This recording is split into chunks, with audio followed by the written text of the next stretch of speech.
Yan. So, kamusta po mga ka-Streetwise? Ako po si Takero Miyamoto at welcome po sa aking munting channel.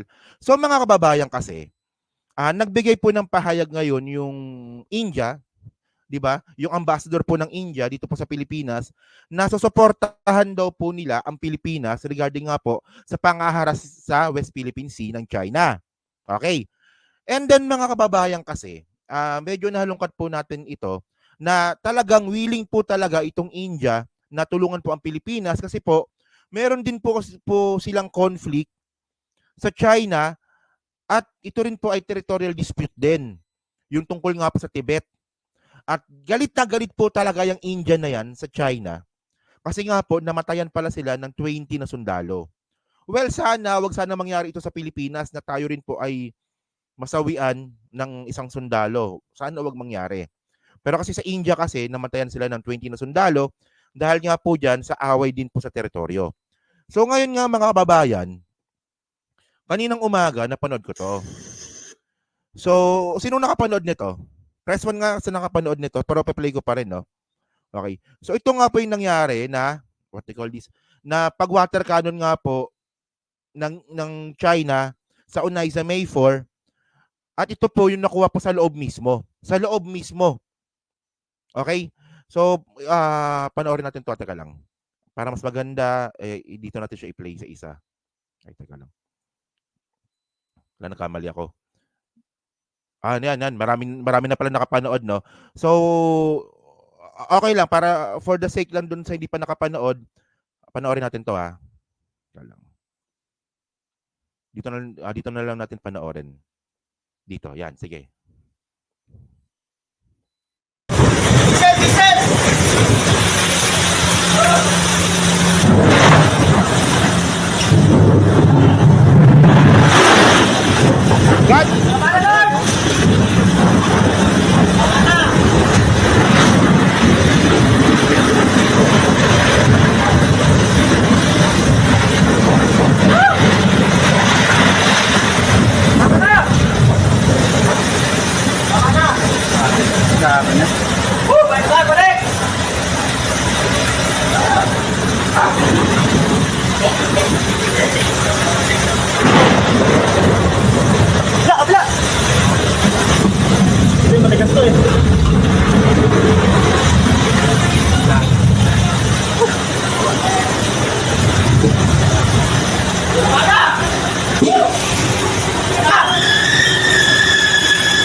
Incoming!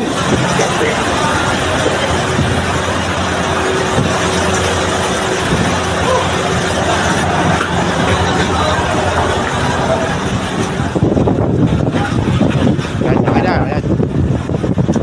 So ito nga mga kababayan. So kaninang umaga, napanood ko to kaninang umaga. So syempre dahil po sa pangyayari po na yan, syempre ito magiging ebidensya natin to sa mga protesta po natin, sa mga protesta po natin sa China. At dahil po sa mga video po na lumalabas po na yan, actually ang dami na pong bansa na talagang naiinis na po talaga o kinukundina na po yung China. So andyan na nga po yung Amerika, yung Australia, kanina yung Japan at saka yung South Korea. So una talaga nakakainis talaga to. Nakakainis talaga to mga kababayan. Actually, nakita ko pala to kanina lang. Kanina ko lang pala to napanood. Kaninang mga 3:00 ng hapon. Oh, nakakainis talaga to mga kababayan. Sino ba namang hindi magagalit dito? 'Di ba nakita natin yung mga nagre-resupply mission na talagang sinasabi na tama na, tama na. Tama na, 'di ba? Yun nga lang mga kababayan, alam nyo kung anong mas nakakagalit dito? Pagkatapos ko itong mapanood, pag-scroll down ko agad sa YouTube, nakita ko tong video na to. Sino ba namang di maiinis dito? Oh, isipin nyo lang mga kababayan. Kung kayo yung sa katayuan ko, kakapanood ko lang ng video na yon. Tapos pagbaba ko ng YouTube, lumabas kagad yung mukha ni Badong. Talaga mapapamura ka talaga na putang ina mo ka. Ang dami-dami na pwedeng lumabas. Bakit ikaw pa yung kasunod? Tapos yung title pa ng video ni Badong, bakit wala na ba tayong Pangulo? Shocking na sa Pinas, problema sa China, isisisi lang sa mga Duterte. Oo naman! Oo! Kung di ka ba naman miyembro ng kulto, walang iya ka, saan ba nagsimula tong away na to? Saan ba nagsimula tong gulo na to? Di ba no panahon ni Duterte ito? Di ba pinasok ni Duterte yung mga secret deals po na yan na ngayon po ay lumalabas na. Hindi po natin alam yung mga bagay na yan, ngayon lang po ito lumalabas. Pagkatapos may makikita akong tatanga-tangang vlogger na bakit daw po isisisi sa mga Duterte. Eh, totoo naman eh. Di ba? Totoo naman eh. Totoo naman ang mga Duterte ang may kasalanan nito eh. Kasi kasi mga kababayan, kung hindi talaga binaby ng mga Duterte, yung China na yan, hindi po mangyayari sa atin to. Oh, yun naman pala kasi mga kababayan, kung nilabanan naman pala talaga, nung panahon ni Duterte, yung China na yan, marami palang bansa ang tutulong sa atin. Admitted naman talaga na hindi natin kaya. Admitted talaga yon. Alam nga naman magpakamatay tayo. Kaya nga merong UNCLOS, kaya nga meron tayong arbitral ruling at ang mag-implement po nun tayo at yung mga kaalyado nating bansa. Ang problema kasi kay Duterte tatanga-tanga, imbis na humingi ng tulong sa EU, sa Amerika, ang ginawa niya, minura niya. So ngayon, walang malapitan si Digong. Oh, dumikit sa China. Eh di tatanga-tanga nga. Oh. And then mga kababayan, no, ang punto kasi dito mga ka-streetwise, kaya naman pala natin lumaban. Kasi tulad nga po nito, India backs Philippines in upholding sovereignty in South China Sea. Ito kababalita nito kanina. So willing po talaga yung India. Actually, ang dami na pong offer ng India sa atin. At ang ino-offer po talaga ng India sa atin is mga gamit. Actually, soft loan nga yung gusto eh. So babayaran natin to ng 20 years sa sobrang liit nga po, sa sobrang liit po na interest. Hindi po katulad po ng interest na binibigay po ng China sa atin sa mga infrastructure project. Oh. So ngayon mga kababayan kasi, sabi dito, na India Foreign Minister, ano pangalan ito? Jai Shaknar, on Tuesday expressed support for the Philippines in upholding its sovereignty in areas within its territory in the disputed South China Sea following a dangerous water cannon attack that heavily damaged a Philippine vessel and injured at least 3 Filipino Navy personnel. So Navy personnel pala talaga to, no? So I think mga kababayan, dahil nga po sa may mga na-injured na nga po na Navy personnel, sa tingin ko nga po talaga malapit-lapit na po talaga to. Hindi gera ha, malapit-lapit na po talagang pumalag. Actually kasi tayo mga kababayan, hindi pa tayo pumapalag eh. Wala pa tayong ginagawa eh. Dumidepensa lang tayo eh. Pero dahil nga po sa pangyayari po na to, at ako naniniwala talaga ako na sa tulong nga po ng mga kaalyado natin na pinagmumura nga ni Digong, papalag na po tayo dito. And then mga kababayan kasi, alam naman po natin na itong India din po kasi ay meron din po silang territorial conflict dyan po sa China. And then, ito no. So actually ito yung video eh. Okay. May video dito eh.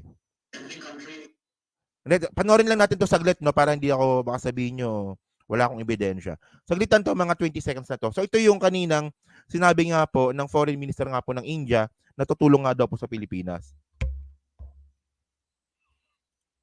Every country has the right to uphold and enforce its national sovereignty.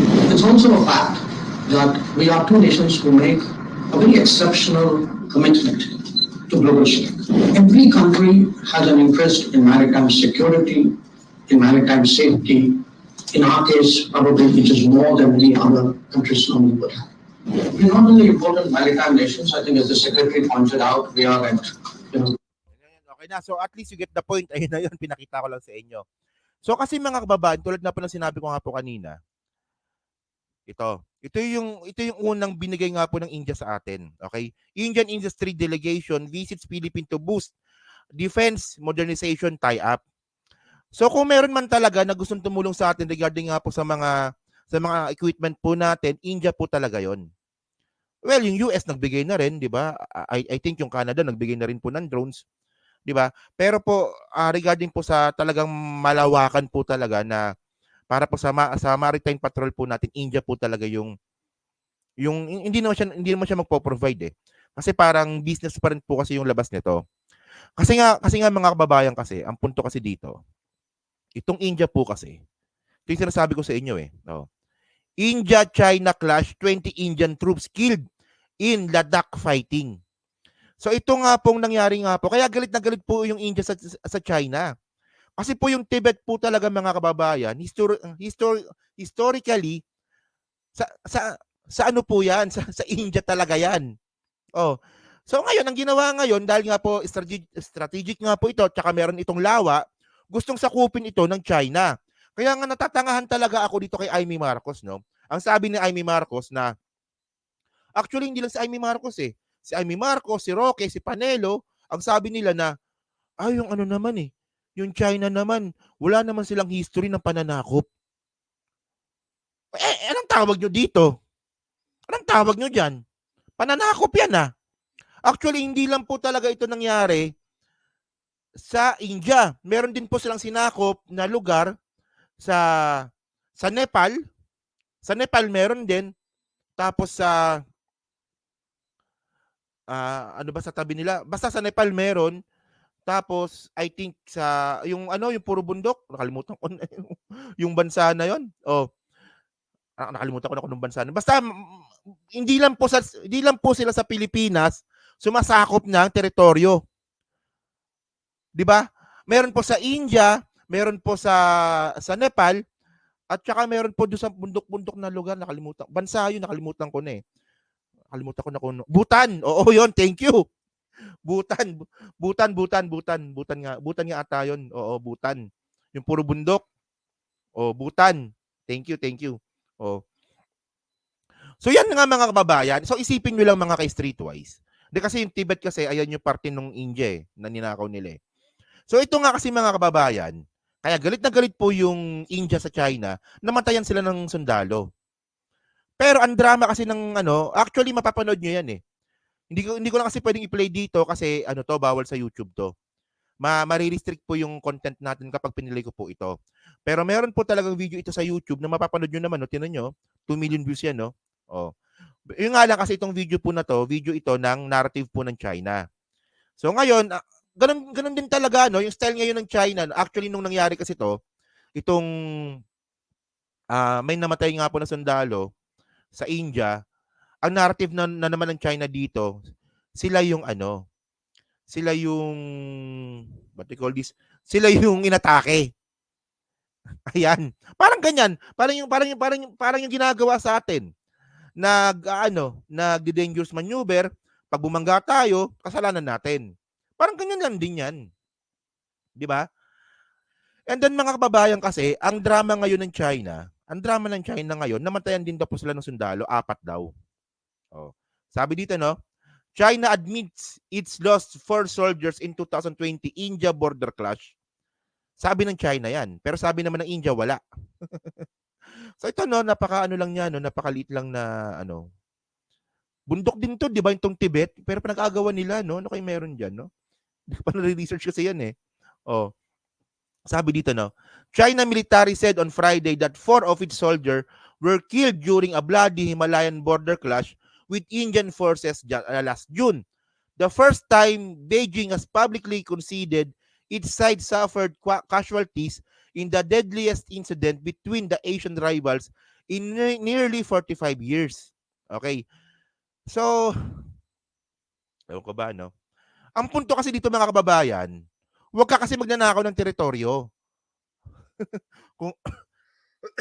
Kung totoo man yan o hindi, huwag kang magnanakaw ng teritoryo. Di ba? So yun nga kasi mga kababayan. So dahil nga po sa pangyayari po na to, ngayon, naniniwala ako dito na isa na po itong malaking hudyat po talaga na kailangan na po talaga nating kumilos talaga actively. Yung talaga magiging aktibo na talaga tayo. So abangan po natin kung ano mangyayari dito, pero ang importante dito, marami pong bansa ang willing po na tulungan tayo. At itong mga bansa po na to, ito po yung mga pinagmumura po ni Duterte dati. So diyan po natin makikita na sobrang palpak talaga yung ginawa ni Digong. So ngayon, dito sa sinasabi nga ngayon ni Badong Arateles, natatanga-tanga, na bakit daw sinisisi sa Pilipinas sa mga Duterte ang nangyayari ngayon sa China, sino ba dapat sisihin? 'Di ba? Sino ba dapat sisihin dito? Eh tayo kinukuha lang naman natin yung totoong sa atin. Wala tayong kinukuha sa China. Ang kinukuha lang po natin yung sa atin lang. Hindi naman tayo lumalagpas ng border eh. Sobrang tanga talaga ni Badong. Sorry, pasensya na. Matanda ka na pero natatangahan talaga ako sa'yo. Natatangahan talaga ako sa'yo. So, sobrang kakultuhan nito ni Badong. Di ba? Tinanggal niya na yung common sense, tinanggal niya na yung critical thinking para lang i-promote yung kanyang kulto. At saka admitted na kulto to. Di ba sabi niya, kulto talaga siya? Oh, ito po yung mga bagay na dapat hindi tinotolerate. Actually, dati, hindi ko to pinapansin eh. Pero ito kasi sumusobra na rin po kasi. Hindi niya ba nakita yung nangyari kanina po sa loob nga po ng Unaiza May 4? Tapos maglalabas siya ng ganyang klaseng video. Nakitang-kita naman po talaga mga kababayan na kung ano man ang nangyayari ngayon dyan po sa West Philippine Sea, nangyari po yan dahil po sa kapabayaan ni Duterte. Sobrang common sense pero hindi niya talaga makuha, no? Tanga talaga eh. Pasensya na, totoo yan. Wala siyang critical thinking, para sa kanya kulto lang talaga yan. Kulto lang talaga, kulto talaga, kulto.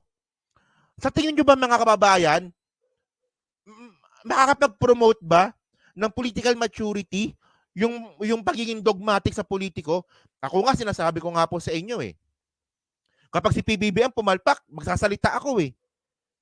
O pag si PBBM talaga pumalpak at saka overwhelming na talaga yung kapalpakan niya, babanat ako. Kahit siya na yung sinuportahan kong presidente noong 2022 election at hanggang ngayon, babanat po tayo. Pero ito kasi mga kababayan, overwhelming na po kasi mga ebidensya natin na talagang si Duterte po talaga ang nagpahirap, especially po dyan po sa West Philippines. Isipin nyo mga kababayan, nagpapasok pa ng 36 na spy sa Philippine Coast Guard. Oh, di ba? Dapat content ko dapat to ngayon eh. Baka bukas na lang siguro kung may live stream po tayo. Nagsalita na po si Ace Barbers. Si Congressman Ace Barbers nagsalita na po na noong panahon talaga ni Duterte nangyari ang pagpasok nga po ng 36 na spy sa loob po ng Philippine Coast Guard. Hindi po magpapapasok ng mga Chinese sa Philippine Coast Guard kung wala po yung basbas ng presidente. Kasi nga po, yung PSG ay parte po ng DOTR at ang DOTR po ay parte po ng executive branch na ang presidente po ang may hawak. So si Duterte talaga to. Ito ba Badong, kaya mo bang explain to? Baka meron kang alam na hindi namin alam. Paano mo nga na-explain? Na ngayon, lumalabas na itong, isipin nyo mga kababayan kung gaano ka-critical yun. Mayroong spy sa loob po ng Philippine Coast Guard na pwede pong magbuwis po yung buhay, yung mga sundalo natin. Kasi nga merong spy.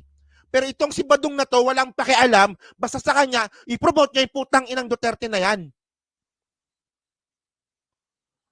May mga ebidensya tayo eh. Oh, sasabihin niya ni Badong, ano naman kung merong 36 na Chinese? Hindi naman sila nang gogala. Gaganon lang yan eh. Tanga yan eh. Kaya nga ako nainis talaga ako mga kababayan eh. Ito yung mga bagay na dapat sinasagot ninyo. Hindi yung babanatan nyo kami ng pulburon, di ba, na walang ebidensya. Hindi yung babanatan nyo kami ng Lisa Smugs na wala namang ebidensya. Ito yung mga bagay na dapat sinasagot ninyo. Wala lang, nakakainis lang mga kababayan. Sino ba namang hindi maiinis na makita mo na may mga kababayan tayong handang ibuwis yung buhay para lang mag-resupply po sa BRP Sierra Madre. Tapos may mga katulad po ni Badong, hindi lang si Badong si Banat Bay, si Kokoy, yung pambansang gago, yung pambansang loyalista, na pinopromote pa rin si Duterte. O nga, pakainin ko na lang ng mic. O nga, nagmumura na pala ako, baka ma-restrict na naman ako nito. Diyos ko! Di na, stop na tayo dito. Baka kung ano pa, baka ma-restrict tayo. So yun mga kababayan, so dyan po sa 1,700 po nanonood, ano masabi nyo nga po dito sa what do you call this? Sa statement nga po ng India na sila po ay willing pong tumulong at actually hindi lang po talaga India ito. Nagsalita na rin po kanina yung North Korea, yung South Korea, yung Japan, syempre yung Amerika nung isang araw, and then yung Australia. So ano nga po masasabi nyo rin po dito sa mga taong katulad nga po ni Badong Arateles, na imbis po yung simpatsya po natin dito ay dapat po sa soberenya po natin, mas pinoprotektahan niya pa po kasi yung mga taong, di ba, nagpahirap sa Pilipinas, na ito nga po ang mga Duterte. So yan, no? So pa-comment lang po sa baba at binabasa ko pong lahat yan. So maraming salamat po sa inyong lahat. And then thank you po, no?